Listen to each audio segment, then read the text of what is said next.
Seorang anggota DPRD dari Kota Sragen ternyata dirinya menikah dengan istri muda yang istri muda itu sendiri pun punya suami. Kasus ini pun menceritakan tentang rumitnya perselingkuhan seorang anggota DPRD dengan ibu dosen.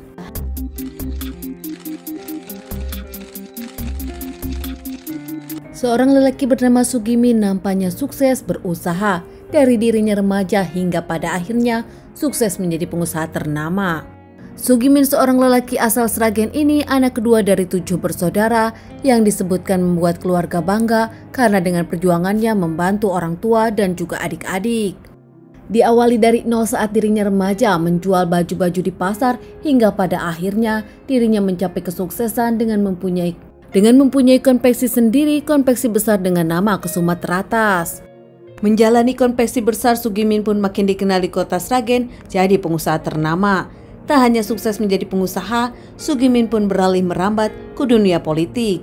Meski di awal dunia politiknya tak cerah bahkan sempat gagal, namun Sugimin mencobanya lagi hingga akhirnya menduduki posisi DPRD Kota Sragen. Maju menjadi anggota DPRD Kota Sragen, Sugimin pun bergabung dengan Partai Golkar. Banyak yang mendukung Sugimin. Sugimin pun dikenal sebagai pria yang ramah, bahkan bertanggung jawab. Semua janji-janjinya saat dirinya menjabat kini terselesaikan. Bahkan banyak juga yang menyukai Sugimin dan berharap Sugimin bisa masuk lagi tahun selanjutnya. Di tengah kesibukan Sugimin menjelang pemilihan presiden bulan April 2019, nampaknya dikagetkan dengan pemberitaan penemuan seorang lelaki yang ditemukan tak bernyawa di depan salah satu kios yang ternyata lelaki tersebut adalah Sugimin, anggota DPRD Kota Sragen. Seorang pemilik kios menemukan Sugimin nampak lemah dan tak berdaya saat itu dibawa ke rumah sakit, namun saat di rumah sakit dinyatakan tak selamat dan tak bernyawa hingga akhirnya pemilik kios tersebut pun melaporkan kepada pihak kepolisian. Dengan adanya identitas di dompet Sugimin, tak susah untuk pihak kepolisian mengabari keluarga Sugimin. Pihak keluarga Sugimin nampak kaget, tak percaya Sugimin meninggal padahal Sugimin masih sehat-sehat saja. Anak Sugimin nampak heran saat ditemukan Sugimin tak membawa handphone, bahkan tak ada mobil Sugimin saat ditemukan.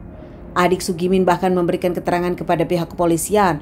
Beberapa hari lalu seorang wanita bernama Nur Hayati, kenalan dari Sugimin, menelepon dirinya, menyebutkan kalau Sugimin di rumah sakit karena kena diare. Saat adik Sugimin ingin menjenguk, wanita tersebut pun melarang dan menyebutkan Sugimin sudah baik-baik saja. Demi keterangan lebih lanjut, kini pihak kepolisian mencari wanita bernama Nur Hayati tersebut. Namun belum lama saat pihak kepolisian mencari, tiba-tiba seorang wanita datang ke kantor polisi dan mengaku dirinya baru saja meracuni Sugimin, seorang anggota DPRD asal Sragen. Pihak kepolisian nampak dibuat kaget, apa motif Nur Hayati, seorang dosen ternama, menghabisi seorang anggota DPRD. Akhirnya pihak kepolisian pun interogasi Nur Hayati. Nur Hayati bernama asli Nur Hayati Kusnanti, berasal dari Wonogiri. Dirinya adalah lulusan S2 dari Universitas 11 Maret. Pekerjaannya masih dosen aktif di Universitas Kahuripan Kediri. Pada tahun 2016, Nur Hayati bertemu dengan seorang lelaki di dalam bus saat pulang dinas. Mereka nampaknya berkenalan. Lelaki tersebut adalah Sugimin, seorang pengusaha yang juga seorang anggota dewan. Tak hanya berkenalan di dalam bus tersebut, mereka ngobrol hingga akhirnya bertukaran nomor telepon. Kejadian perkenalan di bus ini membuat mereka saling dekat dan sering komunikasi, bahkan akhirnya mereka berhubungan dekat. 10 hari kemudian setelah berkenalan di dalam bus, mereka pun berjanjian di salah satu tempat hingga akhirnya mereka ke hotel dan melakukan persetubuhan. Antara Nur Hayati dengan Sugimin berselingkuh dari pasangan masing-masing, padahal mereka saling tahu satu sama lain, mereka punya istri dan mereka punya suami. Dari hubungan perselingkuhan mereka, Nur Hayati pun sempat hamil, namun Sugimin tak menginginkannya, meminta Nur Hayati melakukan abor. Hingga akhirnya Nur Hayati pun menurutinya dan melakukan abor. Hubungan makin dekat, makin mesra, keduanya nampak saling mencintai satu sama lain. Hingga saat itu, Sugimin sempat memberikan bisnisnya, yaitu membuatkan konveksi untuk Nur Hayati. Pasca dibuatkan konveksi, mulai ada pertengkaran antara mereka, sering cekcok. Nur Hayati merasa Sugimin licik, bahkan kerap tak menyetorkan uang-uang konveksi. Sugimin pun kerap meminta uang kepada Nur Hayati, apalagi kini Sugimin tengah mencalonkan lagi untuk menjadi anggota dewan, sehingga beberapa kali meminta uang dari Nur Hayati. Suatu hari kekasaran Sugimin terlihat saat meminta uang 10 juta kepada Nur Hayati. Saat itu Nur Hayati tak ada, Sugimin ngamuk hingga memukul kepala Nur Hayati. Baru-baru ini Sugimin meminta uang 750 juta dimasukin ke amplop demi pencalonan anggota dewannya. Kalau nggak ada menurut Nur Hayati, Sugimin sempat mengancam akan menculik anak dari pernikahan Nur Hayati dengan suaminya.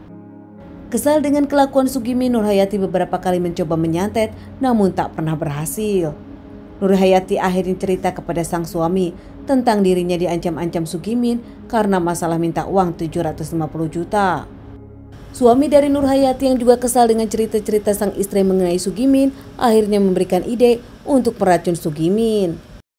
Ide dari sang suami pun direalisasikan oleh Nur Hayati, apalagi saat itu kondisinya nampak beruntung. Sugimin memang tengah diare dan pura-pura diberikan obat yang ternyata itu adalah racun tikus. Usai meminum obat itu, Sugimin pun makin sakit hingga dilarikan ke rumah sakit, namun sempat sembuh setelah diobati rumah sakit dan pulang ke rumah. Setelah pulang ke rumah, Nur Hayati pun memberikan obat lagi pada Sugimin. Sugimin langsung kambuh lagi. Untuk kali ini, Sugimin merasa lebih sakit dari sebelumnya. Dilarikan ke rumah sakit, namun sesampai di rumah sakit Sugimin tak tertolong. Bingung dengan kondisi Sugimin yang sudah dinyatakan meninggal di rumah sakit, akhirnya Nur Hayati menelepon suami dan orang tuanya. Saat itu, Nur Hayati meminta kepada sang ayah untuk pura-pura melaporkan kepada pihak polisi menemukan seseorang yang sudah tak bernyawa di depan kiosnya. Tak tahu apa-apa, ayah dari Nur Hayati pun hanya menuruti perintah dari sang anak. Dari permasalahan ini polisi menyimpulkan kalau Nur Hayati memang punya istri dua. Ternyata Nur Hayati dengan Sugimin sudah menikah siri dan diketahui oleh suami Nur Hayati. Bahkan begitu juga istri dari Sugimin yang mengetahui kalau Sugimin sudah menikah lagi dan menikah siri dengan Nur Hayati. Drama perselingkuhan ibu dosen Nur Hayati yang punya dua suami menghantarkan ibu Nur Hayati ke masalah hukum. Akhirnya Nur Hayati dinyatakan bersalah dan divonis 15 tahun penjara. Sementara sang suami Nur Hayati sendiri divonis 10 tahun penjara. Anak dari Nur Hayati dengan suaminya kini diasuh keluarga Nur Hayati.